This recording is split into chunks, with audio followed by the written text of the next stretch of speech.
Coming up, concerns about mental health as we approach the 2022 flood anniversary. Dedicated to Eastern and Southern Kentucky, this is WYMT Mountain News at 11. Good evening, I'm Steve Hensley. This weekend will mark the second anniversary of the devastating Eastern Kentucky flood of July 2022. Alexa Minton has more about mental health concerns in the region for those continuing to struggle with the trauma.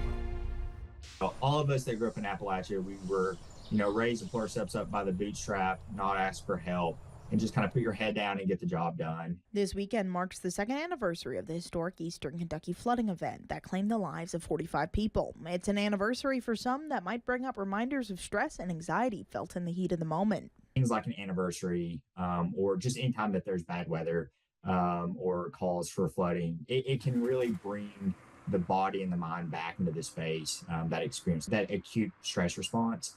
The American Psychiatric Association says that symptoms of extreme weather post-traumatic stress disorder could range from mild stress to intense anxiety and depression. They also shared that children and first responders are two groups of high concern when addressing mental health after damaging weather. Feeling down, feeling tired, sleeping more, maybe a shorter temper or shorter fuse.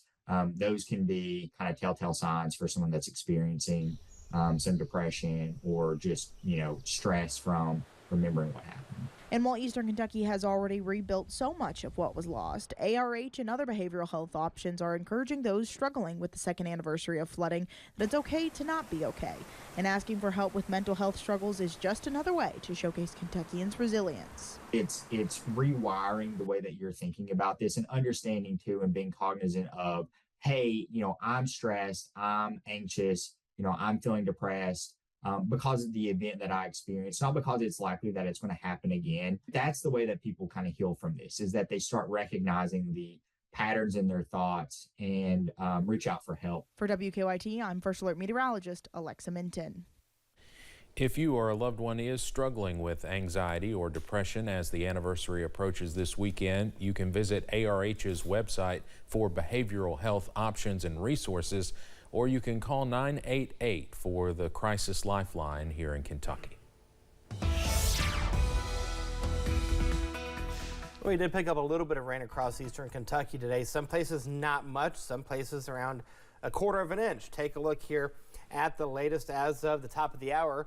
Jackson picking up 507 inch, Prestonsburg 107 inch, 2707 inch in Middlesboro. This is just as of the top of the hour, 2407 inch near Williamsburg. So, and then you go up towards Lexington, just under a half inch of rain. There's the latest with live pinpoint Doppler radar. We are keeping an eye on some rain pushing through eastern Kentucky, some heavy rain to the north and west of Jackson.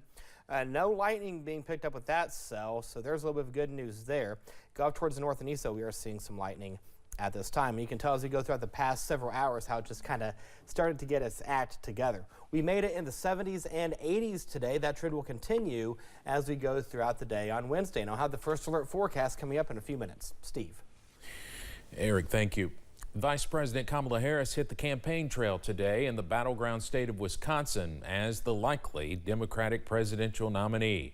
There are conflicting reports today on how high or even if Kentucky Governor Andy Beshear is on a short list of possible vice presidential candidates to run with Harris.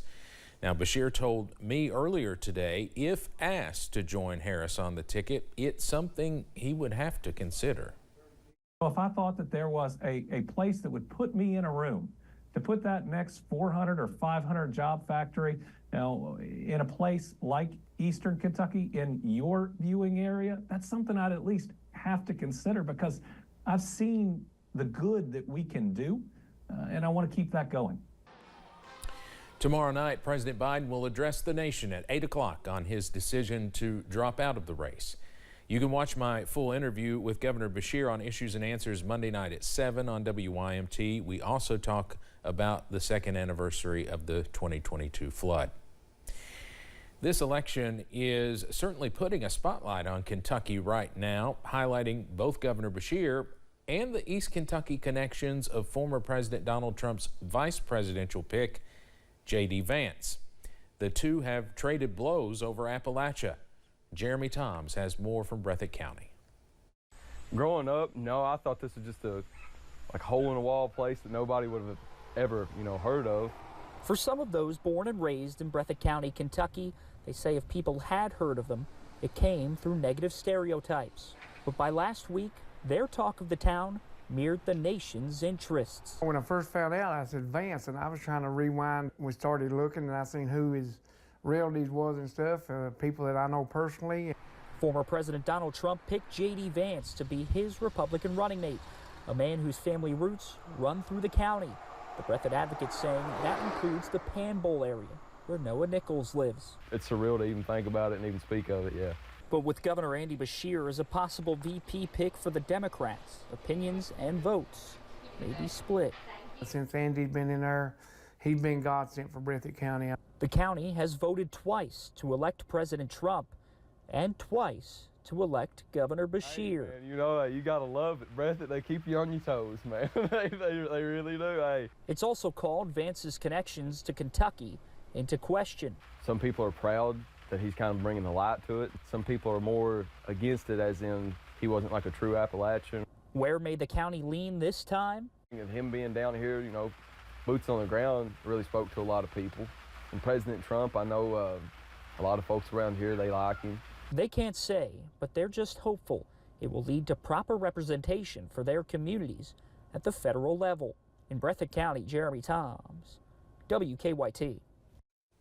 Several people we spoke to in the county say while they appreciate Governor Beshear, they may not vote for him as a VP candidate because of who's expected to be atop the ticket, current Vice President Kamala Harris.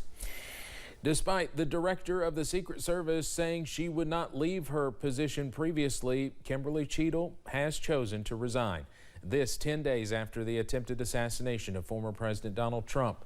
Cheadle submitted her resignation as multiple investigations look into the agency's handling of security for the former president and the decisions made at the rally in Pennsylvania where the attempted assassination took place.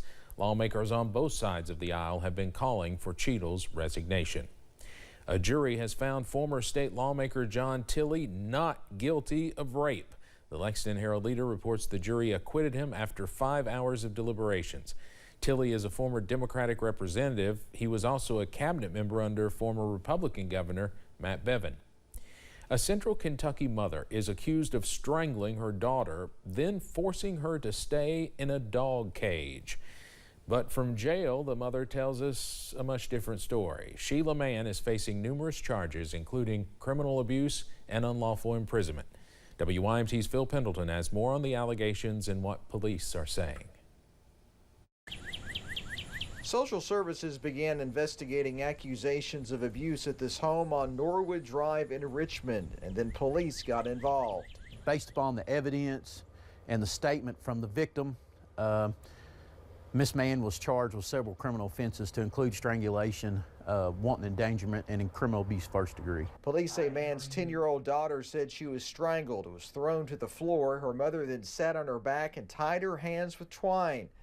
Mann is also charged with unlawful imprisonment. Had disclosed to investigators that Miss Mann had locked her inside a dog kennel type cage for 2 to 3 days at a time. From jail, Sheila Mann tells us that all of this stemmed from events in Georgetown, where she claims that she was the victim of crime. And she says that she's always raised her daughter on her own, and she feels that that is why she has become somewhat of a target. Some of it is actually from my family. She claims her family is also behind it. Police say there's mental health issues at play here. Mann says she did spend some time at Eastern State, but was cleared. She denies that she abused her daughter. Sheila has always been one of the sweetest children, and I have never done anything like that. I have always actually had a job in caretaking. Mann remains in jail, but she says she is optimistic she'll be cleared and be able to return home to spend time with her daughter and their dog. In Madison County, Phil Pendleton, WYMT Mountain News. Police say the man's 10-year-old daughter is being cared for by social services.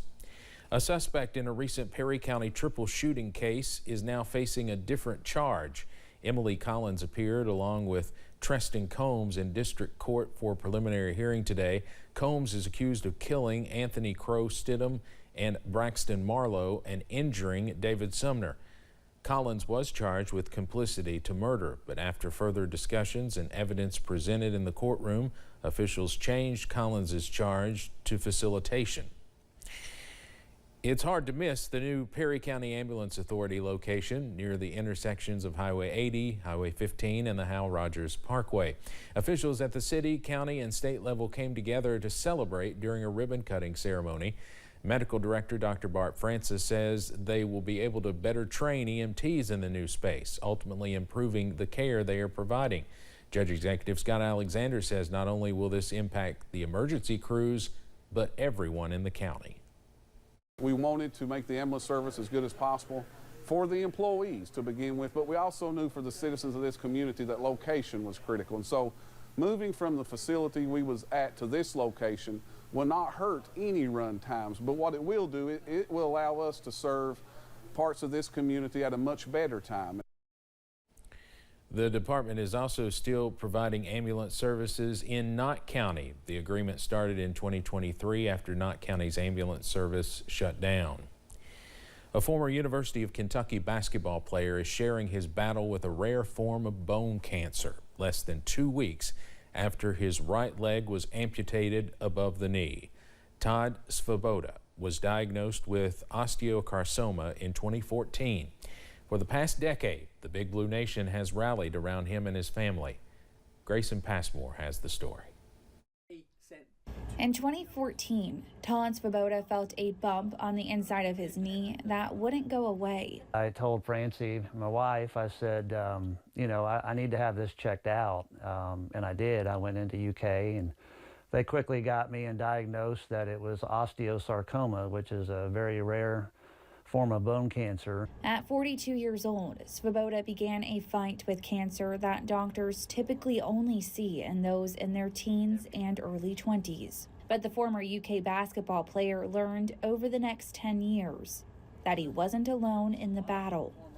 Knowing the UK and Big Blue Nation, it doesn't surprise me. Svoboda played for Hall of Fame coach Rick Pitino on the 1993 UK Final Four team. It was a great season, just an incredible run. Sitting in front of a wall of mementos, it's clear to see that as much as fans loved the team,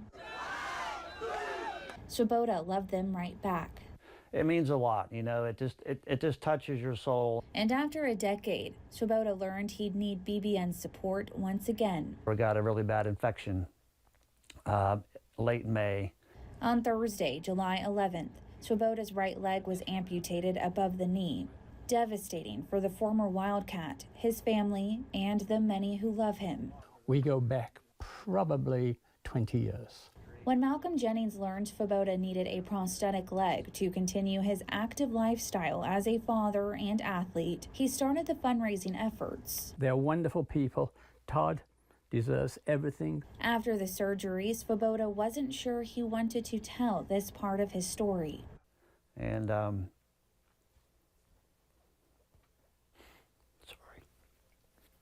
Then, with his family by his side, he decided to share, in case his experience could help even just one other person. You just never know how it may touch somebody's life. In Winchester, Grayson Passmore, WKYT.